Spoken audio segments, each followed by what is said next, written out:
Alexa, give it up for science. Give it up for science. It's not just my obsession, it's more than a reliance. We owe an awful lot to a little thing called science. Give it up for science. Geology rocks tectonic. Hello everyone. So today I'm going to do something I haven't done before. I'm going to do an album review. I've been wanting to do an album review for a while, but now I think we've seen an album come out that I feel like I'm very eager to review. And that album is Vampire Weekend, Father of the Bride. It's right there, I knew. This album came out last Friday. Well, I can't say last Friday.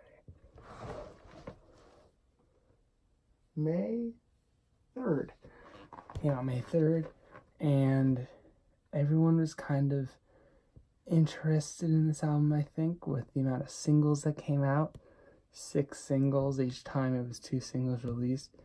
We learned it was a double album instead of the normal 10, 11 tracks that Vampire Weekend albums have been. But from what we heard in the singles, we knew that this is going to be a little different. It was more lighthearted than Modern Vampires of the City. It was more different. And it was much more varied, and kind of you could see all the different styles that came across. But I bet you're all wondering, do I like this album or not? And I do like this album. It's actually one of my favorite albums that I've heard in a very long time. Favorite new album. And a lot of people have been kind of talking about how this album is so many styles all jammed into one big old ball, but it works so seamlessly. Well, I don't know if they've all been saying that, but that's what I think. That's what I'm gonna say. So it is really, I don't know how to describe it. It's really varied, and they do a lot of things they've never done before. They've kind of their whole time, they've kind of been in America, and they've looked out into the outside world for influence. And then they did that for their second album, Contra. And then, for the third album, they kind of just made their own thing, did indie rock. This, they're looking at America, and looking back in time. They're not looking just at America. They're looking at they're just going back in time to see everything.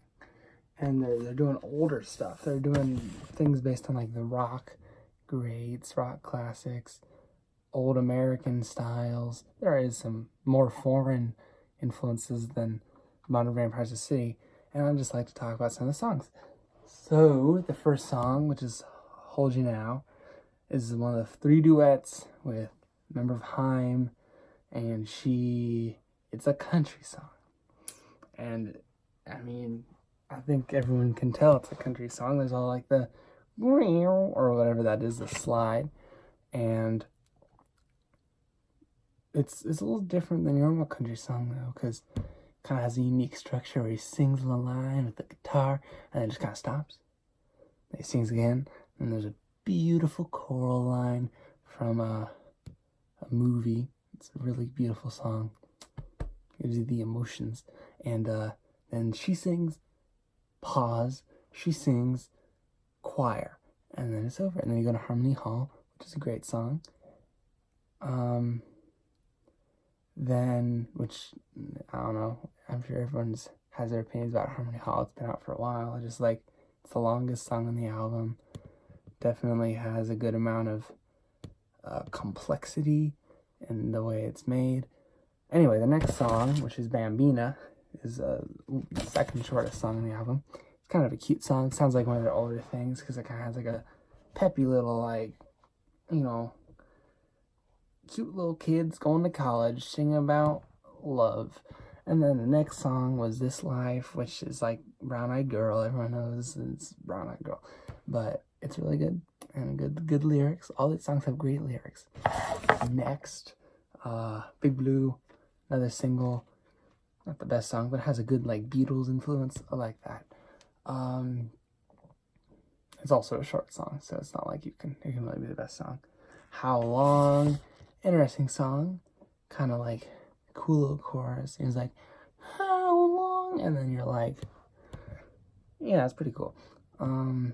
Not the most exciting song, definitely not the best song, but it's good. Unbearably White, single, kind of one of the longer songs. It's not the best song, but it's pretty good.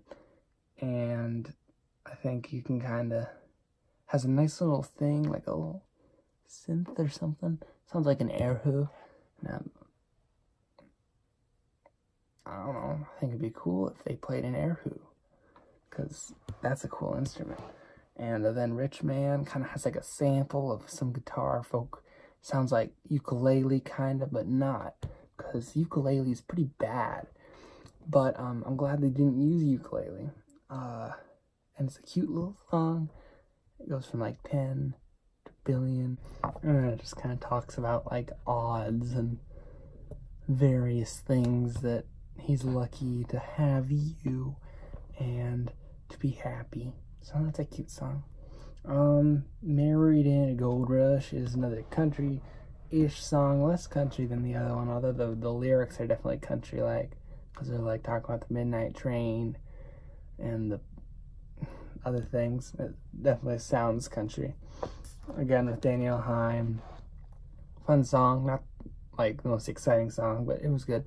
My Mistake, jazzy, has kind of like a fuzziness in the middle, the beginning, and then they're kind of like, he sings wistfully, and he's like, his mistake, and then they go to the saxophone, and the saxophone was like,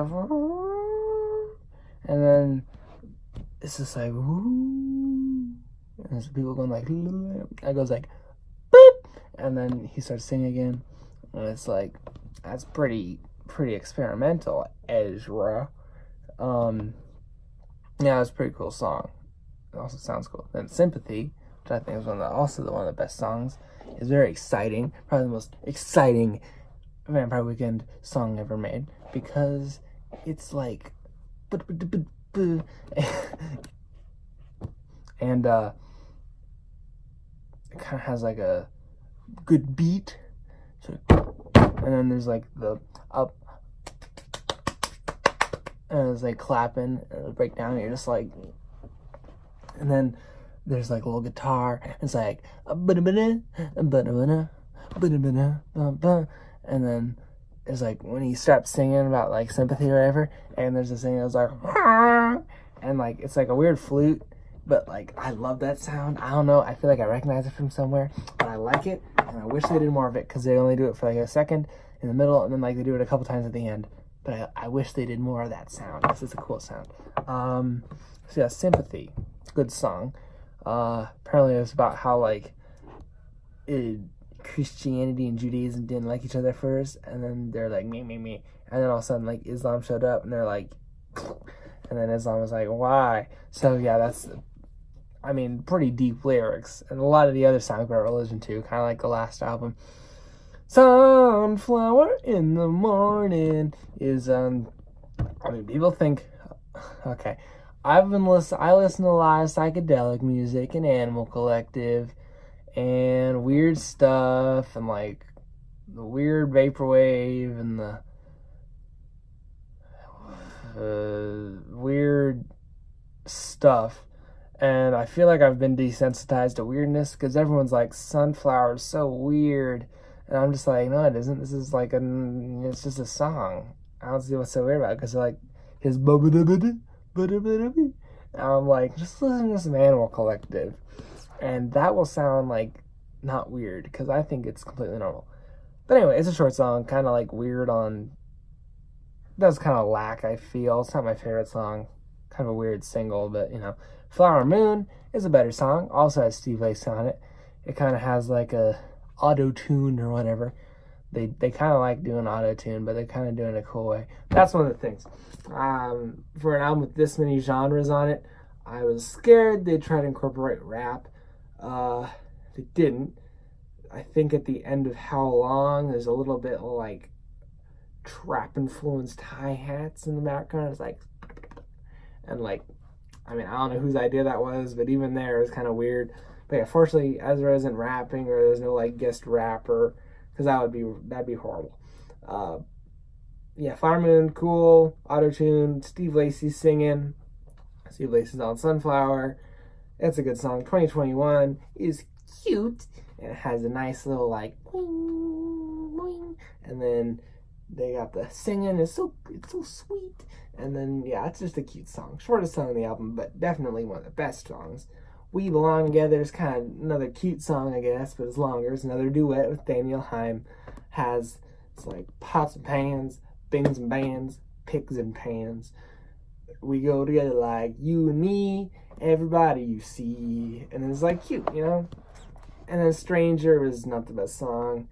Cause I don't know, I think like the chorus is good, but it kind of goes on for a while. And it's just like, things that I feel like they say the chorus too many times. That's just my opinion. It goes on for a little longer than it needed to be. Spring Snow. It's the album. It's the song that like the record label's named after. I don't see why. I mean, it's not a bad song. It also has that auto-tune on it. It's not the most memorable song though. Pretty good. Like I've said, there's no bad songs on this album. The last song, Jerusalem, New York, Berlin, also talks about like the peace. I mean, not peace treaty, like the thing that said like Jews should have like their own territory in Palestine, and how like that caused problems or something. It's a sad song, although it doesn't feel like really sad. But yeah, it kind of like has a piano. It's definitely a closing track. It's not the most exciting track, but if you look at this track list, and first of all, it's long. And second of all, there's no bad songs. They're all good. I think my least favorite song would be Stranger. Yeah, Stranger.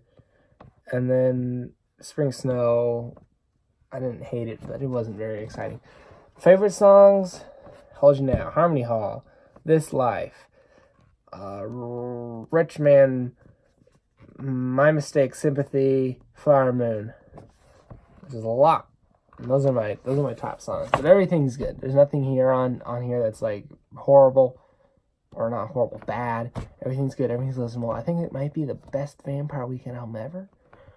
I mean, it has the largest scope of any Vampire Weekend album. Flawless sound. It doesn't sound like they're just a bunch of guys who are like, let's try Van Morrison. Let's try the Beatles. Let's try jazz. Let's get a guy from the internet and he'll sing. No, let's try country. It sounds like, it all just works. And it doesn't sound like their traditional sound, but I don't really have a problem with that. Because I don't know, I feel like the original Vampire Weekend sound is kind of dying off. And I think they've done things on this that are just, this is good music. I think it deserves to be included as a really great album. Pitchfork they gave it an 8, which is good, but it wasn't, according to them, it's not Modern Vampires of the City, which was a good album, but I think this is better. Tell me what you think in the comments, guys. If you want me to do another album review, tell me what you want to do. I'd give this one a thumbs up, because I think the number system is arbitrary and kind of difficult to use. So yeah, thumbs up. It gets a seal, like 2 thumbs up, because I think it's especially good. That's just me, especially good. Yeah. Vampire Weekend, Father to Bride is a good album. You should listen to it. And don't forget to subscribe.